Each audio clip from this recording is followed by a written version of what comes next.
Bienvenidos a Memorándum. Hoy quiero que me acompañen a la grabación de mi podcast, de este podcast que he titulado como de nuevas tecnologías. Y créanme que estoy muy emocionado porque creo que son tecnologías que, aunque todo es física, y voy a tratar de ponerlo de alguna manera simple, no crean que comprendo todo, pero creo que va a estar muy interesante las 4 tecnologías que vamos a discutir. Así es que gracias por estar conmigo y vamos a grabar el podcast.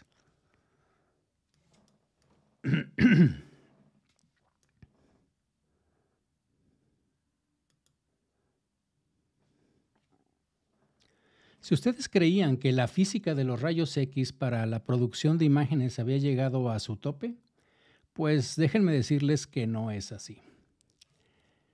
Acompáñenme a platicarles sobre 4 nuevas tecnologías que, desde mi opinión, transformarán aún más el mundo y en muy poco tiempo lo que es este fabuloso campo de la radiología. Y fíjense que decidí ponerlas estas juntas porque prácticamente, como ustedes se van a dar cuenta, sucedieron entre los últimos de septiembre, octubre y ahora recientemente en noviembre. Entonces, son técnicas muy específicas. Si de algún momento ustedes quieren que profundice en alguna cosa, pues encantado lo podría estudiar y compartir con ustedes. Pero pues vamos a ver esto, ¿no? La primera es, fíjense que el 30 de septiembre de este año hubo una publicación de la FDA, que es la Administración de Drogas y Alimentos de Estados Unidos, que finalmente también aprueba todos los dispositivos, en donde lo voy a tratar de leer más o menos textual, lo que pusieron en la página. Dice: para publicación inmediata. Y dice algo así como: el 30 de septiembre del 2021, la Administración de Drogas y Alimentos de Estados Unidos aprobó la primera nueva gran mejora tecnológica para la obtención de imágenes por tomografía computada en casi una década. Y así es, y esto va a ser el caso, ahorita vamos a platicar de ellos, pero básicamente es esto.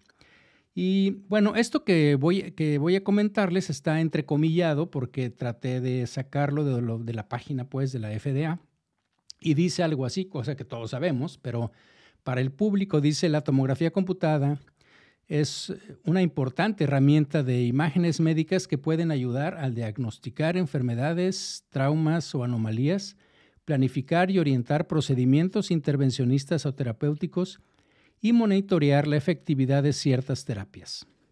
Eso dijo Laurel Burke, es un PhD, que es la directora asistente del equipo de sistemas de rayos X de diagnóstico en el Centro de Dispositivos y Salud Radiológica de la FDA. Y también dijo algo así como: la acción de hoy representa la primera gran tecnología nueva para la obtención de imágenes por tomografía computarizada en casi una década, y subraya los esfuerzos de la FDA para fomentar la innovación en áreas de progreso científico y diagnóstico. Entonces, vamos a ver de qué se trata. Esta es una tecnología que tiene que ver con, se llama algo así como la tomografía computada de conteo de fotones, ¿sí? Photon Counting Tomography.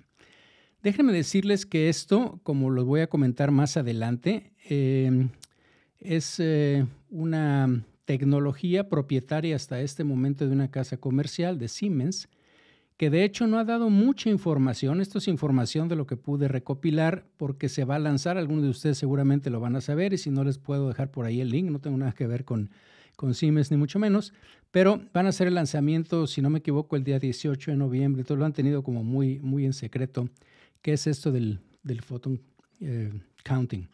Pero bueno, lo que se ha sabido, lo que ya permeó, es que este es un dispositivo que utiliza una tecnología, vamos a decir así, emergente de TAC, sobre todo de los detectores, en donde lo que se hace es el conteo de fotones, digamos que uno por uno. ¿Okay? Imagínense lo que es eso, el poder de computación además que se necesita, porque puede medir cada uno de los rayos X individuales que pasan por el cuerpo de un paciente. A diferencia de lo que pasa con los sistemas actuales que usan pues estos detectores, en este caso multidetectores, pero miden la energía total que está contenida en muchos rayos X. ¿Okay? Entonces, esto es rayos X, o sea, fotón por fotón. ¿Okay?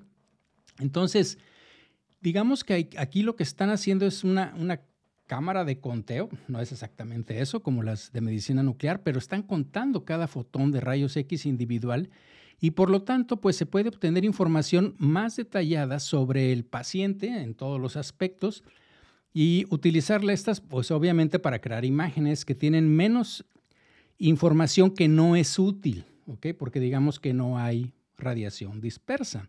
Y entonces puede ser que podamos analizarlas mejor. Ahorita les platico por qué. Porque este nuevo dispositivo de diagnóstico por imágenes, les digo, es de Siemens, se va a llamar, déjenme ver, Naeotom Alpha, y está diseñado para transformar la información de los fotones de rayos X que pasan a través del paciente y son recibidos por un detector y convertidos de entrada en una imagen tridimensional. Fabuloso eso. Y estas imágenes están, pues se generan, son detectadas por esto y pueden ser obviamente o será utilizada por nosotros para establecer el diagnóstico, la preparación o seguimiento de los tratamientos, valoración de la respuesta del mismo. Y entonces esta tecnología, como les digo, la FDA lo revisó y le dio la autorización que se llama previa a la comercialización 510K.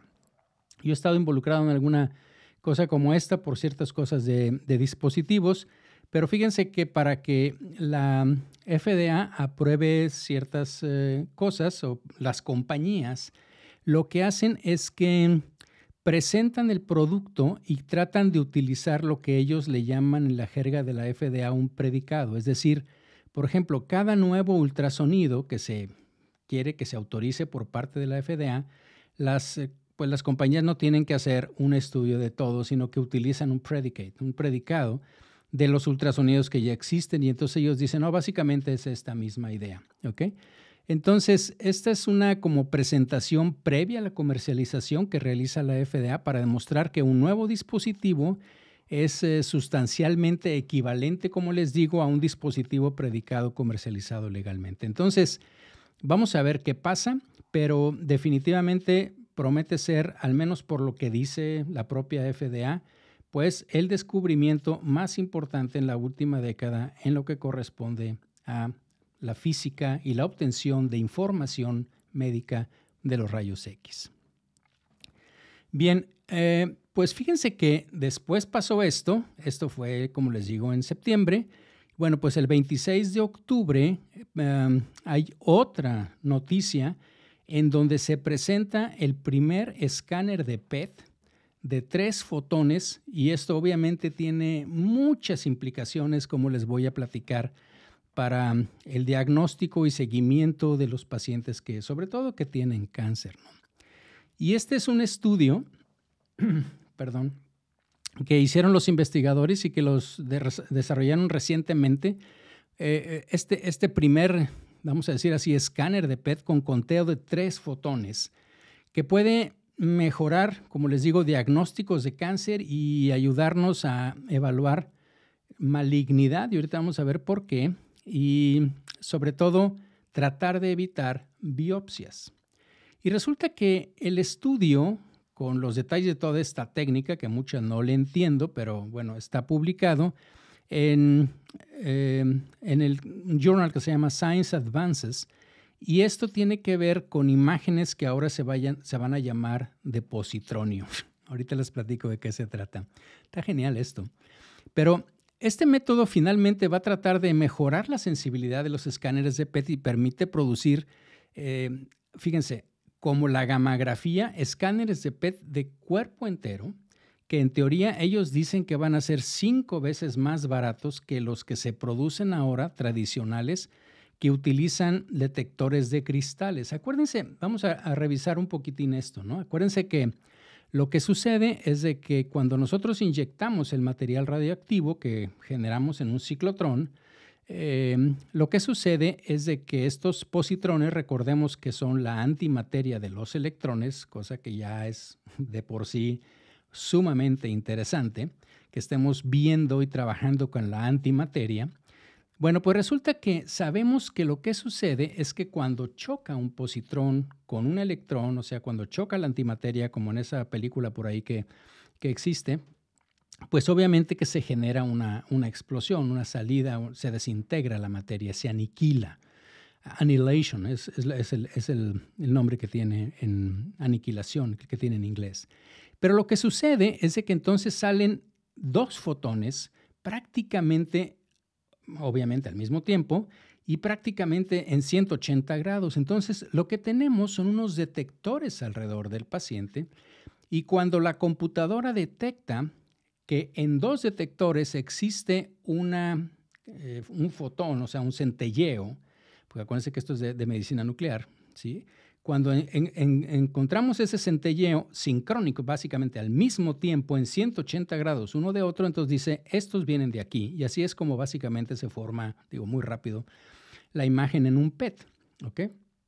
Pero imagínense que toda esa energía que sale a 1022 kiloelectronvolts de un lado y para otro. Entonces necesitamos unos cristales sumamente especiales, gruesos, de ciertos materiales. No voy a entrar en detalle porque las compañías cada una tienen alguno de ellos. Uno de ellos, de hecho, se basa en gadolinio, que es lo que utilizamos como medio de contraste, pero bueno. Y finalmente es lo que detiene esa energía para que pueda llegar al detector. Ahora esos detectores ya son digitales y son ópticos y todo lo demás que ha ido mejorando, pero básicamente el principio físico de cómo obtenemos, de cómo detenemos esa emisión y cómo la detectamos se basa en esos dos fotones. Pues bueno, resulta que aquí lo que hace este escáner que se fabricó en la universidad, déjenme leerlo porque no me la aprendí, es en Polonia, se llama Jagiellonian. Y bueno, ya le llaman el JPET, el Jagiellonian PET, ¿ok? En donde los autores lo que dicen ahí es que estas imágenes de positronio permitirán una mejor distinción entre los tejidos sanos, los cancerosos y los inflamatorios, inclusive ya que permiten determinar, fíjense, el grado de malignidad de tumor. Obviamente, esto está muy interesante porque se basa en algo semejante como a la parte espectral de los rayos X, pero eso lo vamos a ver también porque también se asocia con la otra tecnología que les voy a decir. Pero fíjense que esta máquina, el JPET, como les digo, se compone ahora de 192 tiras centellantes de plástico, que aquí dicen que es de bajo costo, obviamente no creo que sea PVC ni mucho menos, pero bueno, es un plástico, ya no son esos cristales que es de tierras raras y que son sumamente caros y que además escanea todo el cuerpo, ¿sí? En una sola toma a la vez, pues, ¿no? Entonces, lo que demuestran aquí o lo que ponen los investigadores con esta nueva tecnología lo hicieron en phantoms de tejidos de tumores en los cuales tenían pues tumores, era un santomelanoma, era un tumor dermoide, tumores grasos pues y tejido adiposo y además pues tejido muscular y demás, liposarcoma creo que era otro. Y entonces estas imágenes de positronio examinan 3 eventos en lugar de 2. ¿Ok? Los procesos que rodean a 2 fotones de aniquilación, que eso es lo típico que hace un PET, y además un fotón gamma que se genera inmediatamente, ¿ok? Que ese se llama de desintegración. La verdad es que esto yo no lo sabía y me puse a leer un poco y resulta que incluso con esto de los sincrotones y con el positronio, fíjense que,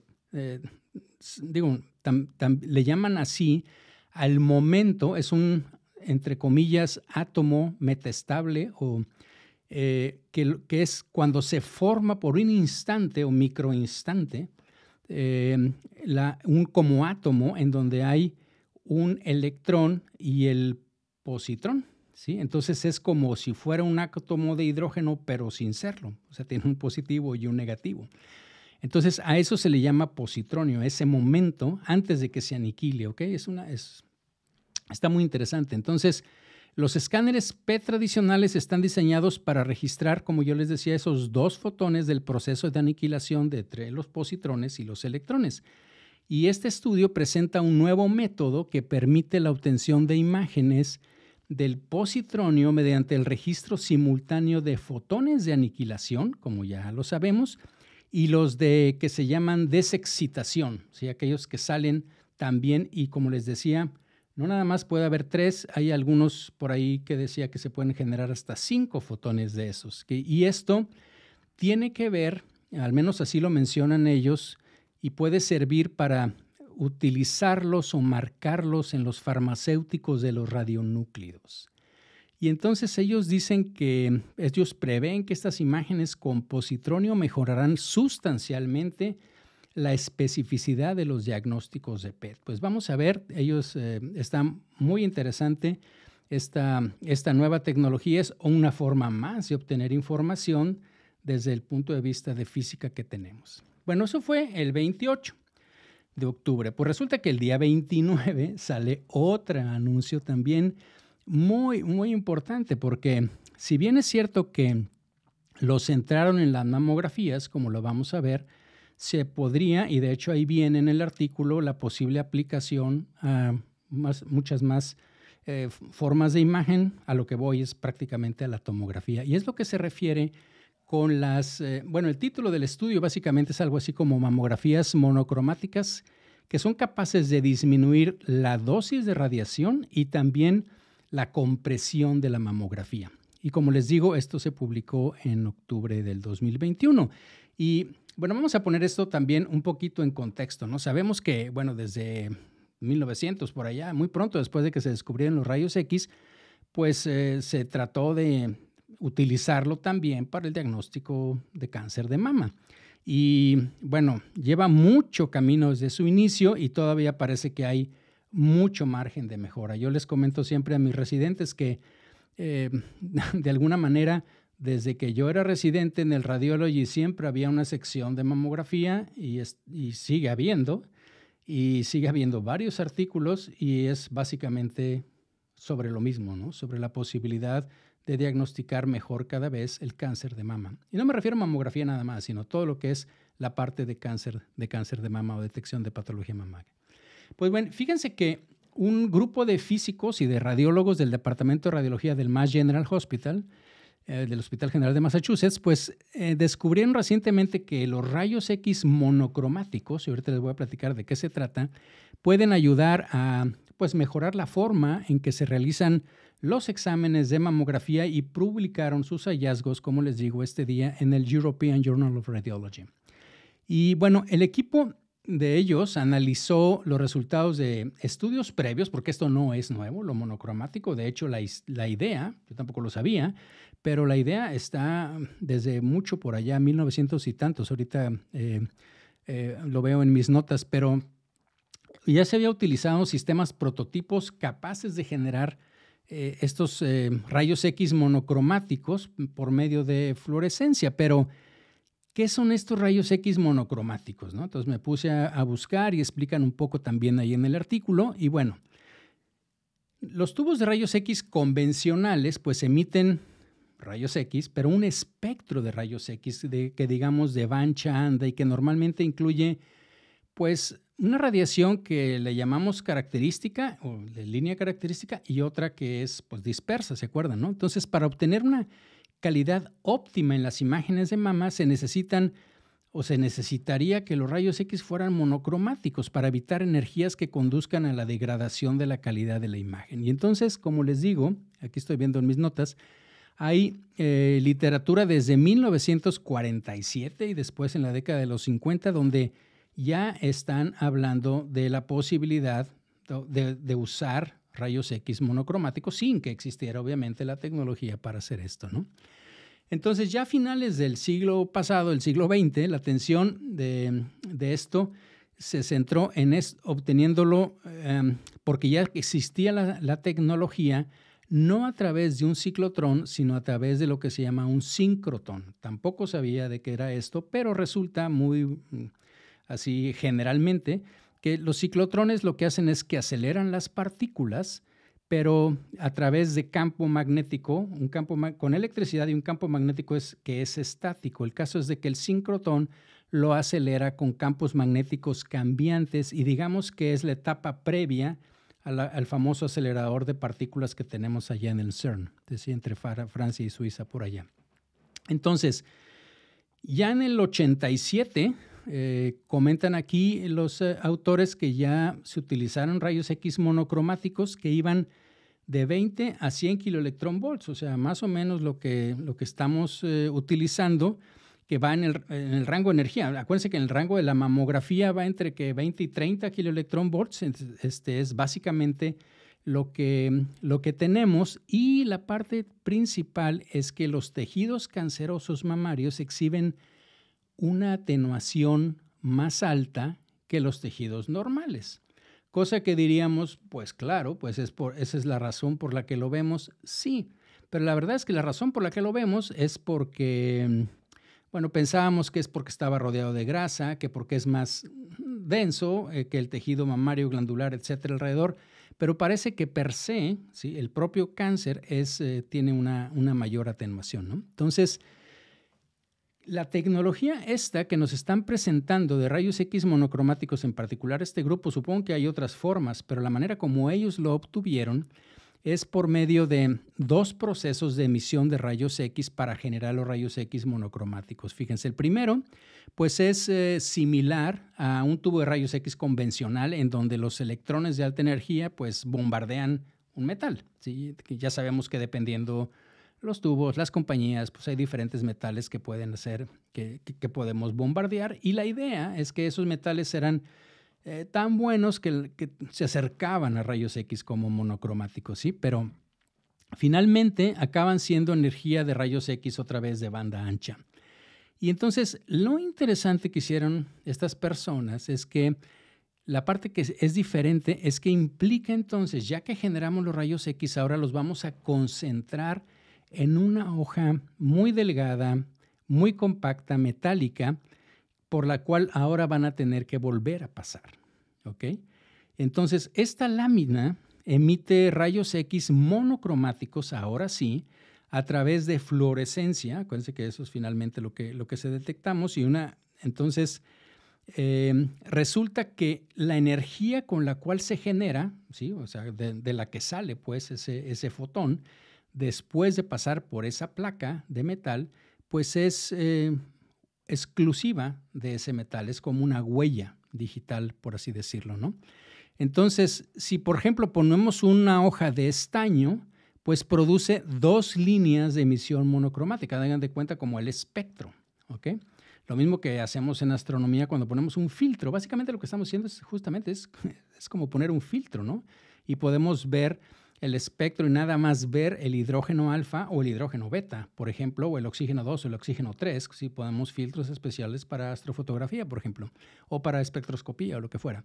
Entonces, resulta que si nosotros pusiéramos, por ejemplo, ese estaño, se generan solo dos picos monocromáticos, uno a 25.27 kiloelectronvolts y el otro a 28.49 kiloelectronvolts. No importa los números, lo que importa es de que están en el rango de lo que normalmente estamos utilizando para una mamografía normal y que es un pico, ¿sí?, específicamente a eso. Resulta que con esa emisión de ese objetivo, en este caso del estaño, se produce el 96% de los rayos X que se generan por ese segundo paso, son monocromáticos. Entonces, fíjense que la configuración completa que incluye estas ambas situaciones, ambas partes, la generación del rayo X convencional, los rayos X convencionales, y después el otro, prácticamente cabe o es el mismo tamaño de un tubo de rayos X de los de ahorita. Entonces, la energía, lo interesante es que esta energía monocromática se puede seleccionar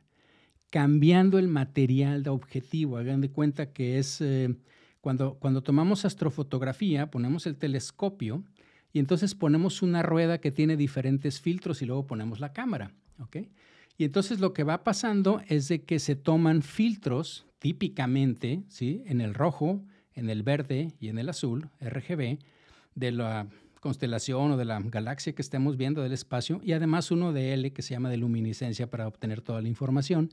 Y después eso ya lo pasamos a un programa de fotografía como Photoshop o lo que quieran, y ahí seleccionamos y así es como le damos los colores, y como típicamente ya se ha asignado que el oxígeno está en azul, que el hidrógeno está en rojo. Entonces básicamente así es como están los colores de las galaxias y cómo está. Es el patrón del Hubble que se llama, ¿no?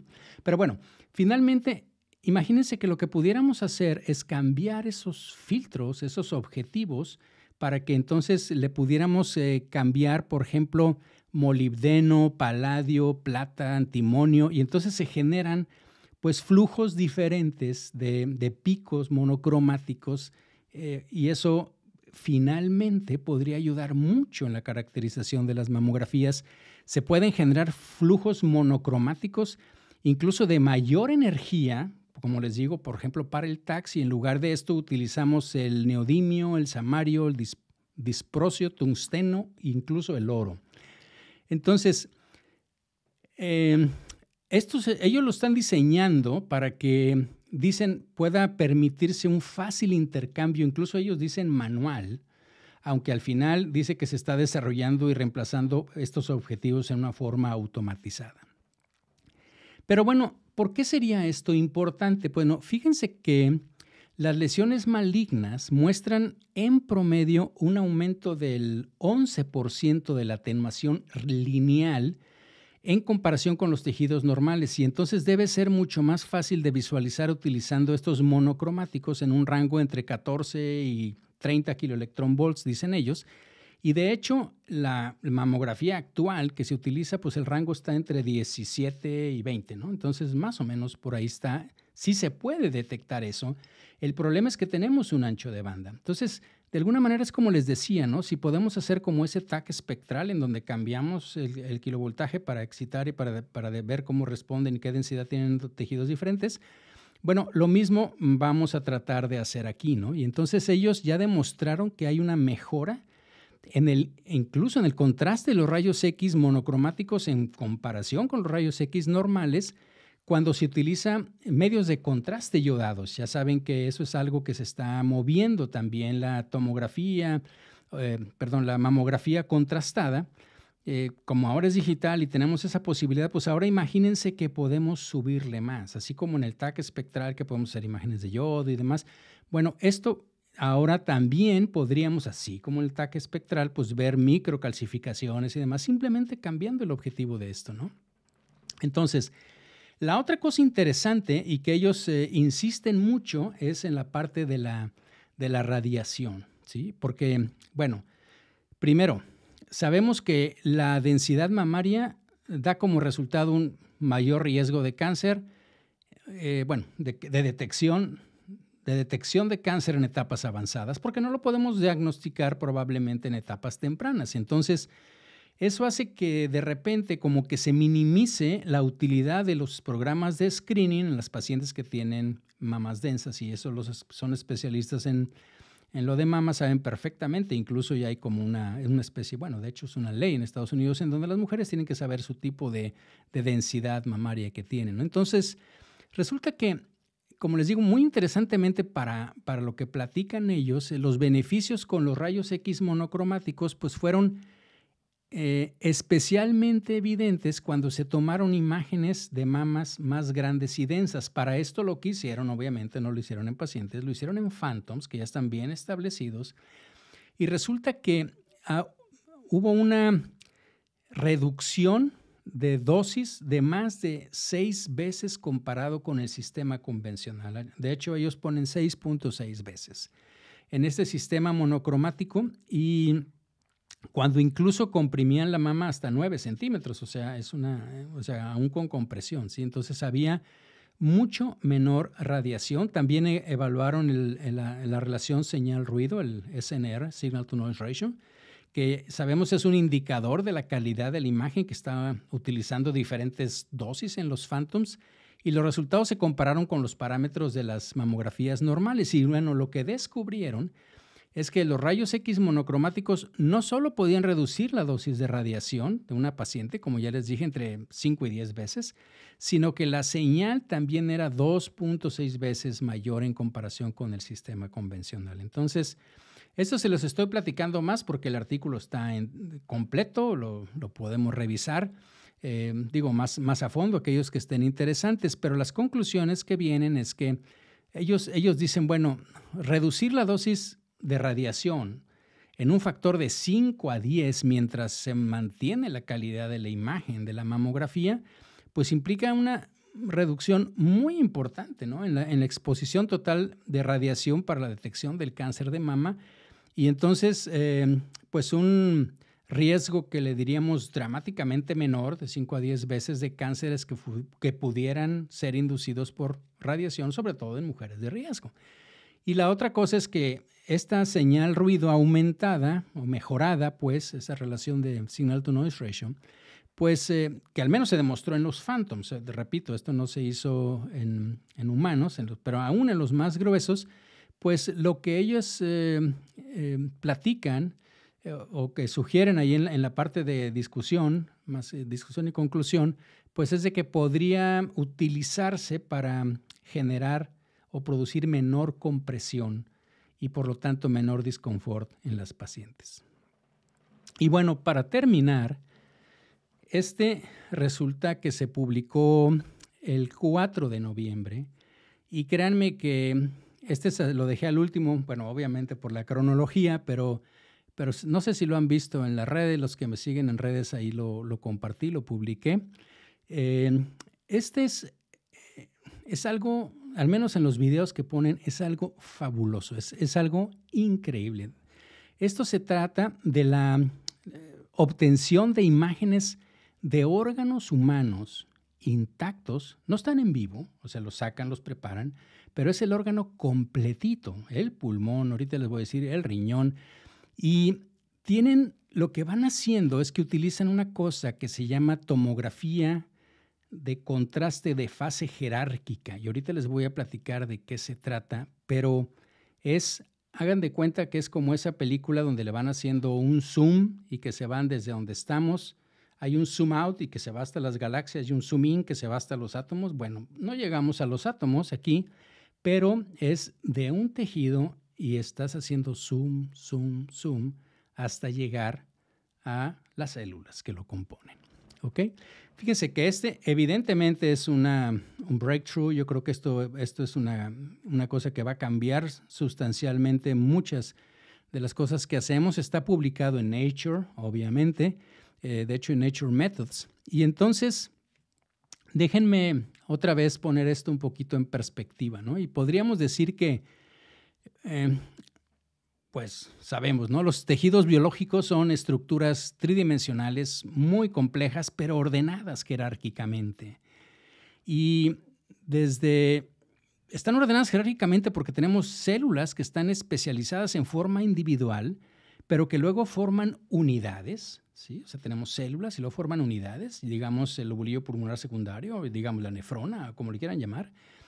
Y después esas unidades se especializan en cada órgano y tienen obviamente después una función. Entonces hay un paso entre estructura y función, ¿sí? Entre, por ejemplo, los alvéolos hasta llegar al órgano entero que podríamos decir que es el pulmón. Entonces, las relaciones espaciales, la morfología 3D, la interacción dentro y a través, que podríamos decir, fíjense, de estas escalas de longitud, ¿ok? Pues proporcionan, cuando lo vemos colectivamente, pues una base para la función biológica, pero todo eso lo hemos tenido que intuir de ver el macro y luego como la disección y después el micro. Y entonces, yo no sé, pero mapear la organización espacial y la morfología de las células individuales hasta la escala de órganos intactos sería, no sé, fundamental para comprender todo este comportamiento a nivel de un sistema, de un órgano, o cómo está sano o cómo está enfermo, ¿no? Entonces, este mapeo espacial, que podríamos decir a nivel unicelular para órganos humanos completos, pues obviamente ahorita es invisible, ¿sí? Y es inviable. También en términos de las técnicas que tenemos, de los requisitos de almacenamiento de datos que tendríamos que tener, así como también cómo los analizamos, cómo los interpretamos, todos estos datos, ¿no? Entonces, lo que se ha hecho es, digamos, un enfoque más práctico y es proporcionar un contexto espacial, ¿sí? Es lo que platican aquí, muy general para una resolución más baja y luego usar estos datos que tenemos para ir seleccionando regiones cada vez más pequeñas para obtener imágenes de mayor resolución. Y entonces, este tipo de imágenes pueden considerarse como, al revés, pues imágenes jerárquicas. Y actualmente la obtención de imágenes jerárquicas normalmente implica pues, lo que le llaman ellos un submuestreo, ¿sí? Se tienen que brincar cosas físico, porque no están, o sea, lo tienen que intuir, vamos a decir, el software, y básicamente son de muestras grandes y en obtención de imágenes que tratan de ser de alta resolución y entonces irle aumentando con eso, ¿no? Pero entonces las imágenes de un órgano, de órganos humanos intactos, desde el órgano hasta la escala celular en 3 dimensiones, pues es, no sé, por decirlo de alguna manera, pues el sueño de las imágenes biomédicas, ¿no? Imagínate que lo puedes hacer esto en 3 dimensiones y ahora con lo que sigue de inmersión, realidad virtual, aumentada, etc. Entonces, fíjense que para afrontar este desafío, a mí se me hace fabuloso, los autores desarrollaron la tomografía de contraste de fases jerárquicas. Esto se llama HIP o HIP-CT, ¿sí? HIP-CT. Y o sea, es Hierarchical Phase CT Computed Tomography. Y esto básicamente es una técnica, por lo que entiendo, ¿sí? Está muy padre el artículo de propagación de fases de rayos X. Y entonces, fíjense que fue posible, debo decirles, no, esto no va a suceder mañana, pero como les digo, es un breakthrough aquí, porque utilizaron 2 equipos que tienen en Europa. Uno es el EBS, que le llaman ellos, que es déjenme decirle, Extremely Brilliant Source, una fuente extremadamente brillante de un facility, de un lugar que se llama European Synchrotron Radiation Facility, que es el ESRF, así como el CERN, pero de un sincrotrón europeo, de toda la Unión Europea. Y entonces utilizaron fíjense, una unión, una coherencia espacial entre esta parte de obtención del sincrotrón, que lo combinaron con el equipo que ellos desarrollaron, ¿sí? Del equipo de luz que ellos desarrollaron. Y entonces prepararon muestras y escanearon en 3D todo el órgano y sin destruir, sin disecar y sin abrir nada, fueron jerárquicamente aumentando la resolución en prácticamente el órgano completo. Entonces, esta aplicación de HIP-CT, como le llaman ahora, para obtener imágenes, ellos lo hicieron en 5 órganos, como les platiqué tantito, lo hicieron en cerebro, es fabulosa esa, véanla, es el video número 1. En el pulmón, corazón, riñón y vaso. Les voy a dejar los links abajo para que los vean, y si no me siguen, en los que me siguen en Twitter, ahí está en Elizondo Memo, ahí también lo compartí y ahí viene el link para ver los videos. Véanlos, por favor, están realmente increíbles. Y fíjense que proporciona HIP-CT una descripción general, estructural de cada órgano completo, y luego está seguido de múltiples volúmenes cada vez de mayor resolución y hasta que llega a las unidades funcionales típicas de cada órgano.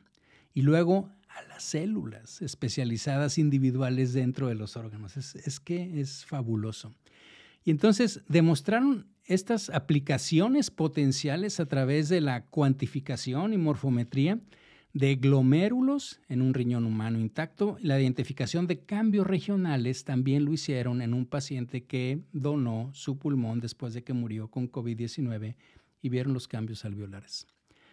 Entonces, déjenme decirles más o menos cómo viene ahí y viene explicado, lo pueden bajar el artículo si les interesa, en la figura 1, en donde este High PCT requiere los enfoques específicos de preparación de muestras, de escaneo, reconstrucción, y todo eso viene, como les digo, ahí en la figura. Y brevemente, bueno, lo que sucede es que ellos describen, o los órganos, pues primero se fijan, obviamente, porque esto va a llevar varias horas, ahorita les digo, se deshidratan parcialmente y se estabilizan físicamente para que puedan ser explorados, obviamente. Entonces los fijan, pues, y los dejan ahí.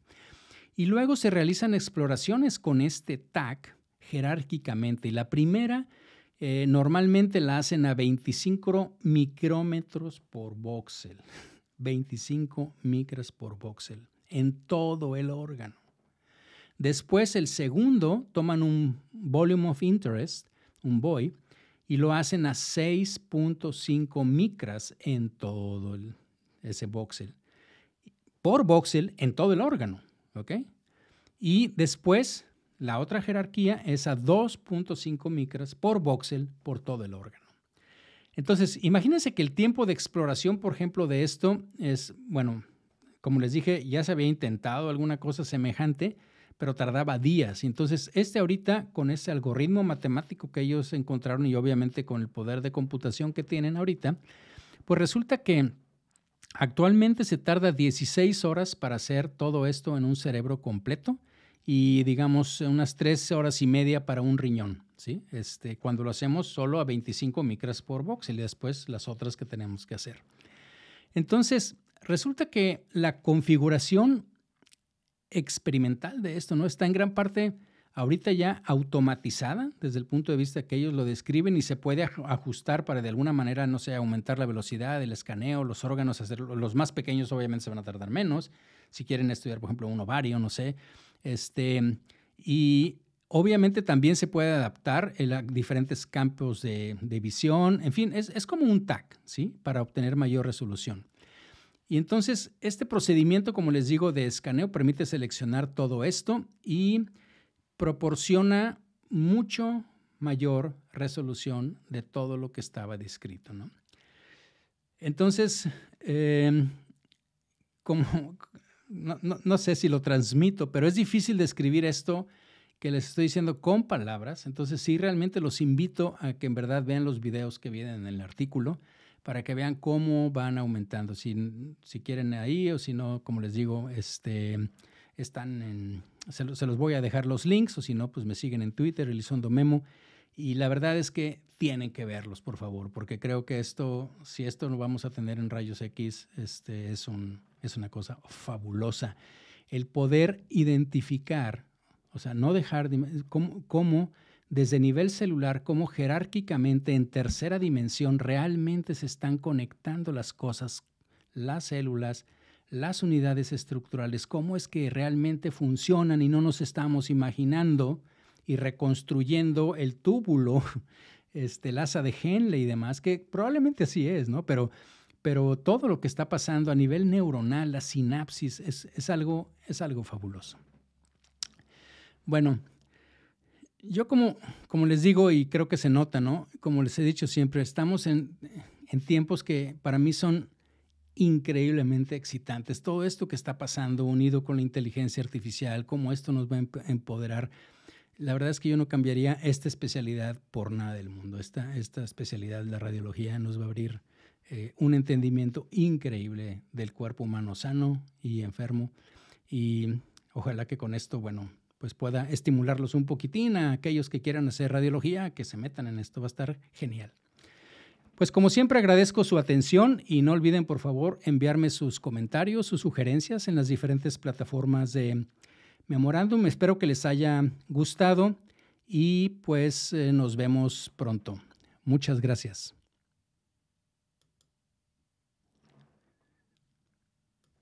Gracias a ustedes. Terminé mi podcast y nos vemos en la próxima.